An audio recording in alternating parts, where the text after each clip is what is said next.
Hello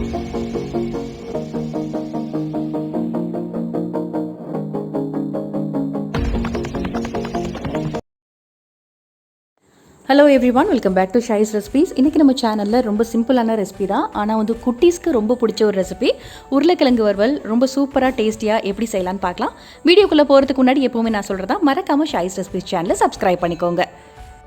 first ஒரு கடாயில் 2 table spoon oil சேர்த்துக்கலாம். நீங்கள் வாழைக்காய் வறுவல் செஞ்சாலும் சரி, உருளைக்கிழங்கு வறுவல் செஞ்சாலும் சரி, ஆயில் கொஞ்சம் ஜாஸ்தியாக சேர்த்துக்கோங்க. அது சூடானதுக்கப்புறமா 1 டீஸ்பூன் அளவு கடுகு உளுந்தம்பருப்பு கொஞ்சம் ஜாஸ்தி சேர்த்துக்கோங்க, நல்ல டேஸ்ட்டாக இருக்கும். அதுக்கப்புறமா ஒரு 4 பல்லு பூண்டு நீல வாக்கில் கட் பண்ணிவிட்டு சேர்த்துக்கலாம். அதுக்கப்புறம் கொஞ்சமாக பெருங்காயத்தூள். உருளைக்கிழங்கு வந்து வாய்வு அப்படின்னு நிறைய பேர் சாப்பிட மாட்டாங்க, அதுக்கு நீங்கள் பூண்டு சேர்த்துக்கோங்க, ரொம்ப நல்லது.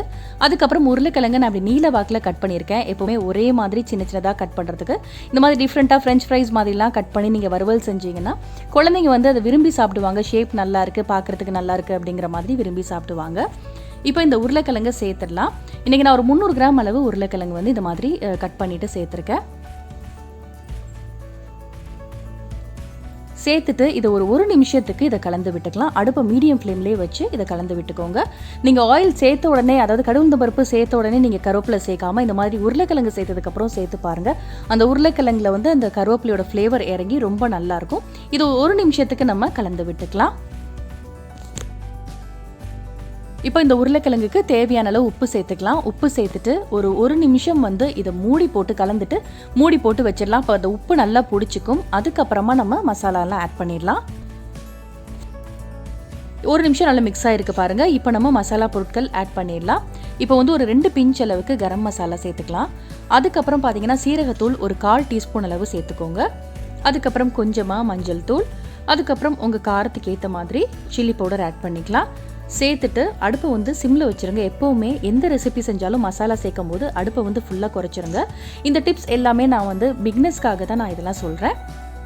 ஸோ இதை சேர்த்துட்டு நல்லா மிக்ஸ் பண்ணிக்கலாம். அந்த எல்லா உருளைக்கிழங்கு பீஸ்லேயுமே அந்த மசாலா படுற மாதிரி நல்லா மிக்ஸ் பண்ணிக்கோங்க. இது பெரிய பீஸாக இருக்குது, வேகாது அப்படின்னு நினைக்காதீங்க. நீங்கள் வந்து சிம்லேயே வச்சு நல்லா அந்த நான்ஸ்டிக்கில் நல்லா திரும்பி நம்ம கிளறும் போது நல்லா வந்து வெந்துடும். இப்போ எல்லா பீஸ்லேயுமே ஒட்டியிருக்கு பாருங்கள். இது ஒரு 2 நிமிஷத்துக்கு நம்ம வந்து மூடி போட்டு நல்லா சிம்மில் வச்சு குக் பண்ணலாம். அப்பப்போ கூட கிளறி அப்பப்போ ஓப்பன் பண்ணி கிளறிக்கோங்க. ஒரு 2 மினிட்ஸ் கழிச்சு நான் ஓப்பன் பண்ணுறேன். நம்ம வந்து 2 மினிட்ஸ்னால் அப்படியே நம்ம விட்டுறக்கூடாது. இடையில ஒரு தடவை 2 தடவை ஓப்பன் பண்ணி கிளறிக்கணும். பாருங்கள், நல்லா வந்து மிக்ஸ் ஆகிருக்கு. சூப்பராக இப்போ வந்து நல்லா வெந்துருச்சு. இப்போ இன்னும் ஒரு 2 நிமிஷம் 3 நிமிஷம் வந்து சிம்லேயே வச்சு நம்ம நல்லா மூடி போட்டு குக் பண்ணோம் அப்படின்னு சொன்னால் நல்லா ரோஸ்ட் ஆகிடும். இது வந்து தயிர் சாதத்துக்கு ஒரு சூப்பரான ஒரு மேட்சிங்காக இருக்கும். ரொம்ப நல்ல ஒரு சைட் டிஷ்ஷாக இருக்கும். இதே போல் நீங்கள் ட்ரை பண்ணி பாருங்கள், ரொம்ப நல்லாயிருக்கும். இன்னும் ஒரு 2 நிமிஷத்துக்கு இதை மூடி போட்டு குக் பண்ணலாம்.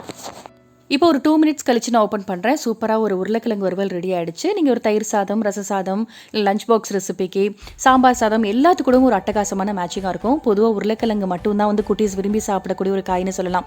உருளைக்கிழங்கு, வாழைக்காய் வறுவல் இதெல்லாம் தான் அதுங்களுக்கு ரொம்ப பிடிக்கும். ஆனால் இந்த மாதிரி செஞ்சு கொடுத்து பாருங்கள், ரொம்ப ரொம்ப விரும்பி சாப்பிடுவாங்க. ட்ரை பண்ணி பாருங்கள் எப்படி வந்துச்சு அப்படின்னு கமெண்ட் செக்ஷனில் சொல்லுங்கள். ஏதாவது டவுட் இருந்தால் கூட கேட்கலாம். இப்போ வந்து கடைசியாக கொஞ்சமாக மல்லி இலையும் கொஞ்சம் கருவேப்பிலை கட் பண்ணி போட்டிருக்கேன் கார்னிஷிங்க்கு. ரொம்ப ரொம்ப டேஸ்ட்டாக இருக்கும்.